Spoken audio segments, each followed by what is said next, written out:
I can still hear her laugh. That sharp, cutting kind that doesn't sound like joy. It sounds like a blade scraping glass. The backyard smelled of smoke and cheap mustard. Paper plates sagged under burgers. My father was already drunk enough to pretend he wasn't. My siblings circled each other in their usual hierarchy, competing for scraps of her approval. Then she looked at me, not past me, not through me, right at me, and she said it. If you disappeared tomorrow, no one would even notice. The table erupted. They laughed like it was the funniest thing in the world, even the kids. I didn't. I raised my hot dog, calm, deliberate, my voice barely above the sizzle of the grill. Challenge accepted. And that night, I vanished. I didn't run away in chaos. I didn't scream, slam doors, or leave a note begging for their attention.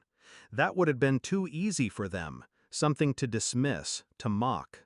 No, I disappeared in silence.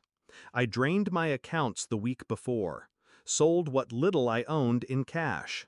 Months of preparation, sparked by years of quiet neglect. I had been planning something, though at the time I didn't know what. Her words gave it shape. Her cruelty gave it purpose. By morning, my room was empty.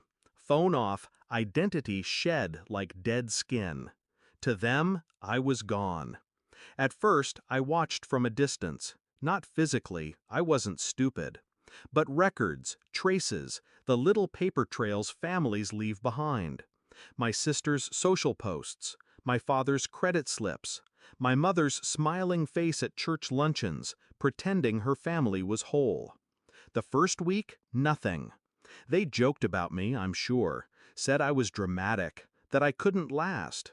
But silence grows heavier with time.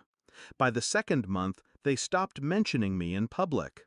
By the sixth, whispers started, neighbors asking, friends pressing, "Where's your daughter?"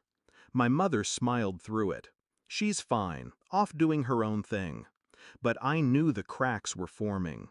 Disappearance is an art. People think it's about vanishing completely. It isn't.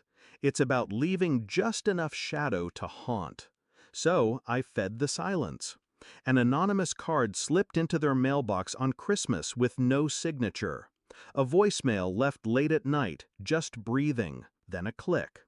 Small, almost nothing, but enough. They started locking their doors more often. My father bought a new security system. My siblings avoided going out after dark. I was everywhere and nowhere. And they began to fear me, not because they thought I'd harm them, but because they realized they never really knew me at all. A year later, I returned. Not to their faces, not yet. I wanted to see them first. The same backyard, another summer barbecue, the same cheap mustard, the same plastic cups, the same rituals of a family that fed on cruelty. But they looked different, thinner, uneasy. My mother's smile strained, like it was nailed into her face. My father drank more heavily, trying to drown something he couldn't name. I stood across the street, hood up, watching. Not a ghost, not a runaway, something sharper. Then I made my move. The invitations had gone out weeks before. I'd planned it meticulously. A family reunion notice, addressed from the church committee, slipped into their mailbox. A rented hall, decorated, catered, every detail paid for in cash. They arrived dressed for photographs, ready to show the world their happy lie. The doors locked behind them. No one else came. At first they thought it was a mistake, then confusion, then fear as the lights dimmed and the projector lit up. Photos, videos, every word they'd said about me when they thought I was gone. Every cruel joke, every dismissal, every whisper caught on tape because I'd been recording for years. I had hidden cameras at holidays, mics in gifts I'd forgotten to take home. And there it was, all of it, projected in front of them. Their own voices, laughing, mocking, tearing me down. They sat in silence, pale, brittle, unable to look at one another. Finally, my mother's voice echoed across the hall. That line, the one that started it all. If you disappeared tomorrow, no one would even notice. And then, my reply, from that night. Challenge accepted. The screen went black. I didn't need to say a word, didn't need to show my face. When the doors clicked open again, they walked out broken. Neighbors asked how the reunion went. No one answered. The story of that night became another silence in their lives, too heavy to carry, too dangerous to tell.